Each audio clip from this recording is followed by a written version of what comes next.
Hi, it's Shelby with Shallot's Personal Chef Service, and today we're going to be studying meatballs. Meatballs 101. You have to have a good meatball in your arsenal. As you know, obviously, we've got meatballs in pretty much every ethnic group you can think of. Today we're going to be concentrating on Italian meatballs. So, years ago, I guess my background with meatballs wasn't so positive. I can't say that Anne, my mother, was the greatest meatball maker. Her version of meatballs was taking some ground beef, rolling them into a ball, maybe a little garlic powder, and throwing them into a big pot of boiling ragu sauce. All that nice fat just would coagulate in the sauce, and we wonder why our cholesterol was so bad. But that's not what a meatball is. A meatball is a combination. We need some binder, we need some flavoring in there, some good aromatics to really make a tender meatball. So that's what our aim is today, and we're going to be using turkey.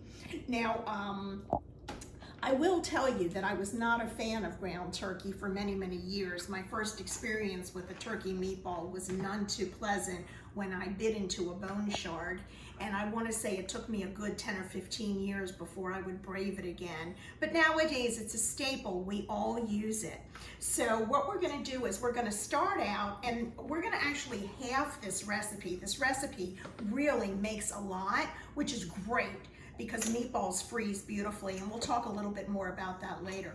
But we're gonna start out with, what I have here is 1 pound of ground turkey. Now, if you can get it at a fresh butcher shop, obviously that's always a plus. This one is the supermarket type. This is the 94%. Please don't go with the 99%. It's so dry, it's just the white turkey meat, that it actually is not gonna be a delicious meatball. So we're gonna put into this two different other flavors, which are a little bit different. The first one is we're gonna put in some chopped prosciutto. And I must thank Ina Garten for this idea. This is a take on one of her recipes, but I have changed it, which we're allowed to do, and hopefully you'll do that as well. So I'm gonna start off with, since we're halving it, I'm gonna start out with a half of the package of the prosciutto. Now, as you know, or possibly not, prosciutto ham has a lot of fat in it, and that fat will melt down as the meatball is cooking. So I don't have to chop this that finely, because like I said, it will melt down. So we're just gonna get some good slices here. I hope you can see.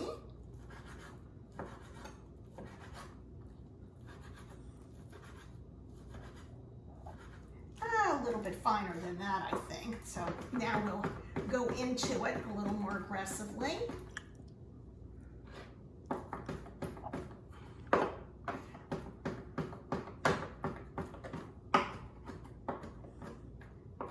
Until it's well minced.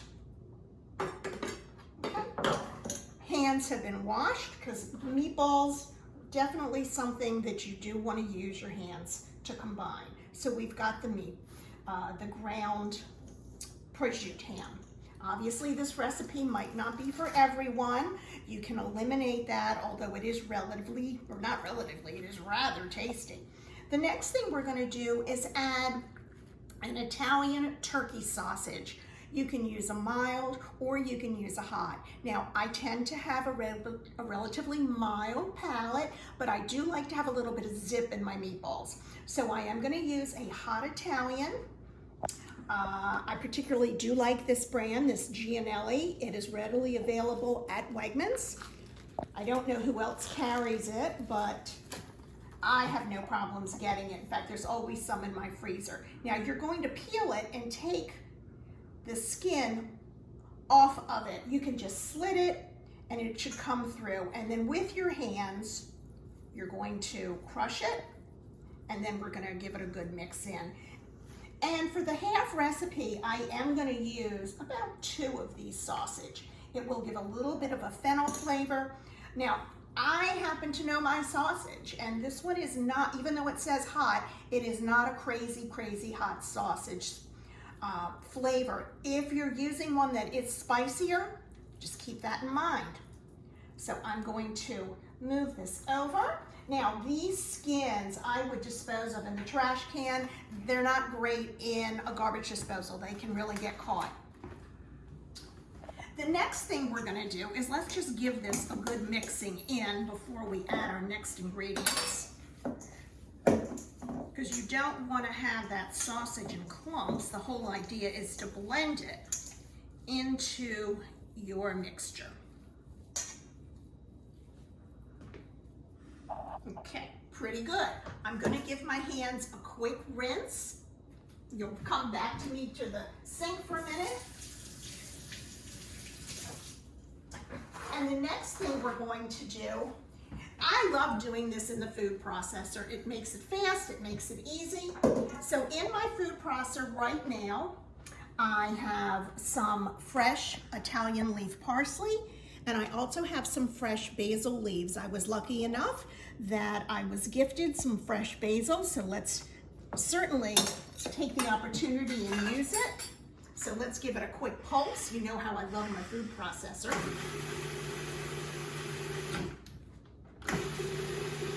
Just want to make sure that any stems that are in here are chopped up nicely. Boom, and done. Now, this parsley serves a purpose. Parsley, especially this one, this was an organic Italian flat leaf. It was so aromatic. I mean, it's really going to add flavor and moisture. Let's put this in here. Certainly a lot easier than me doing it on my own at the chopping board, but of course, Grandma didn't have a food processor, and that's what she did. So put that in there. We're going to add a little bit of onion. The original recipe that I based this off of did not have onion, but to me, a meatball has to have onion. Now, this is a red onion. You can use whatever you have. This also, I've had a really lucky week. This onion was also gifted to me. This is a local onion grown by a farmer in the area. No crying from me. I'm going to let the food processor do it. Now, some people like to saute their onions before they put them in a meatball. I find that as long as I'm chopping them finely, the onion will cook sufficiently in the oven when I do these, and there's no need to do them ahead of time. Boom, and done. As you see here, they are minced, really finely chopped, because you don't want to be taking a bite of that meatball and have like a real inconsistent texture. So let's just put this in here. Now, I will be posting the recipes online so you can get the amounts later on. So now we have our 3 types of meat, our parsley, onion, and a little bit of basil. Give it a good mix. The next thing we're going to add are our seasonings. And here, of course, we are going to try to concentrate on what we typically consider to be the Italian seasonings. So I've got a few things here. I have some organic thyme that I'm going to put in.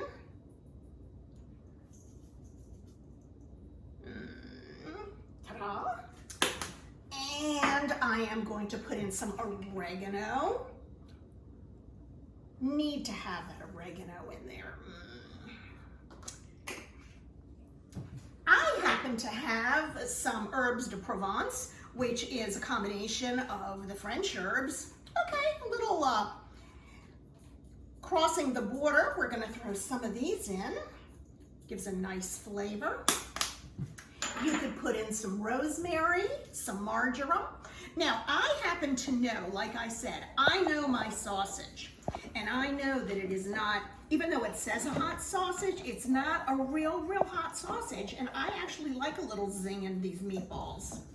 So therefore, I'm going to add a little bit of crushed red pepper. I'm not going to go nuts with it, but I am going to add a little.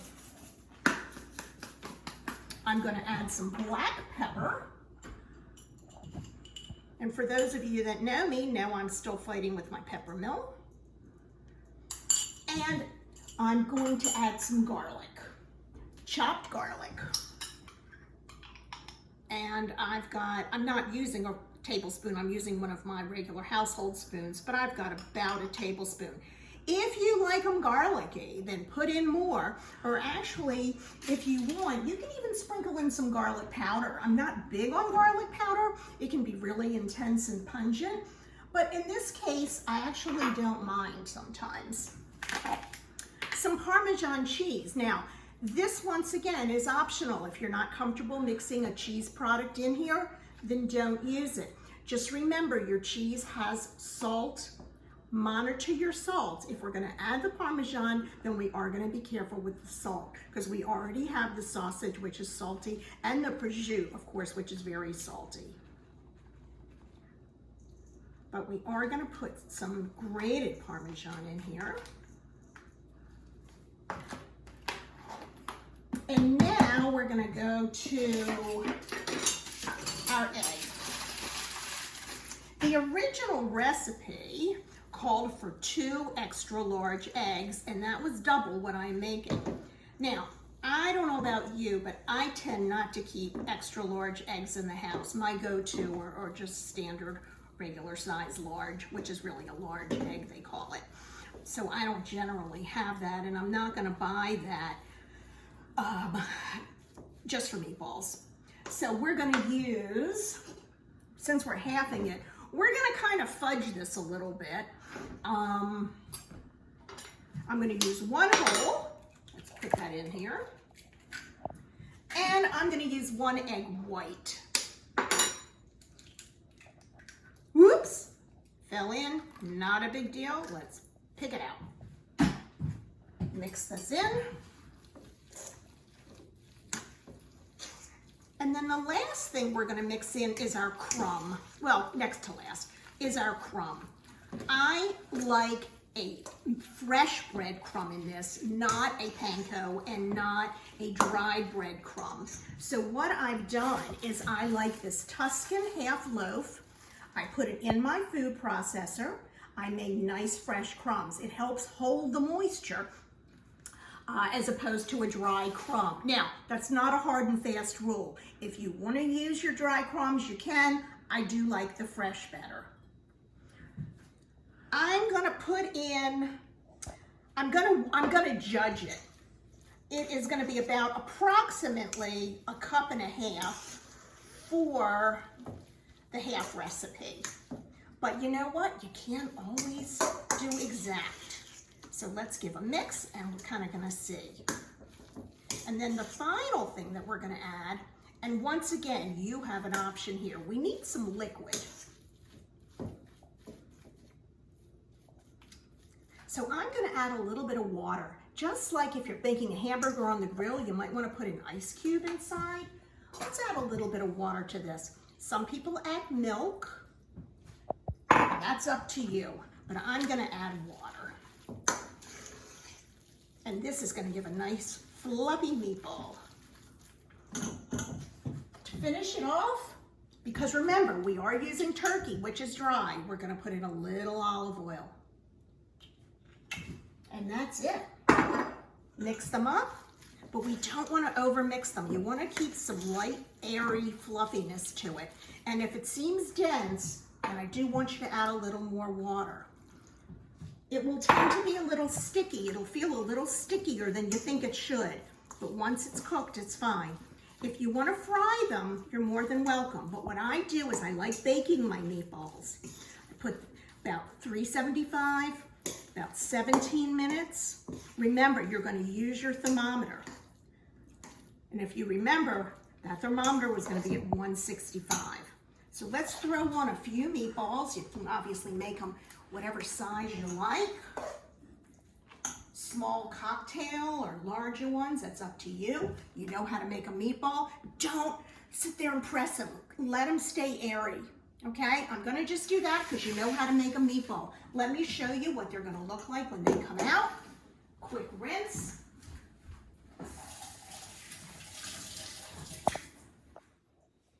And then what are we gonna do with the meatballs? Because we do have some options. Some people like them on zoodles, the zucchini noodles, on traditional pasta. Lovely as an appetizer, served with burrata cheese. We're gonna do sandwiches. I've been on this kick this week where I've been remembering some of my old haunts that I used to go to as a kid. There was a sub shop that I loved that made a wonderful meatball sandwich. Now, as you see, these meatballs have a little bit of fat around them. What's so nice, we don't have to eat that fat. So we're gonna take the meatballs, wipe some of that off. We can put it right into a sauce. This sauce is a combination of 2 jarred sauces. Why not use them when you can? I've got the Rouse and the Classico. They're both good quality sauces. Bit of price differential, but good quality sauces. They don't have anything in there that you don't want yourself. Let's throw in a little bit more. A little bit more basil. Oops, a little bit more basil. Something exciting. Chiffonade, and throw it in, and that will cook up. These meatballs are just crying out for a red sauce. On their own, I'm not saying that I don't love them, but they just need to be bathed in a red sauce. Let's take our bread.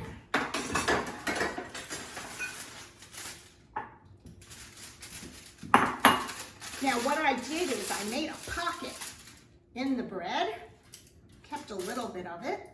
Unfortunately, they sliced it. I didn't want it sliced, so next time I'm gonna request it not sliced. So let's just put some of these in here. I've got a little bit of mozzarella if we really wanna be indulgent. More meatball, more meatball. Little bit of sauce. Now, I remember as a kid, because they didn't slice it, we had a nice pocket that everything fit in, and that was just great.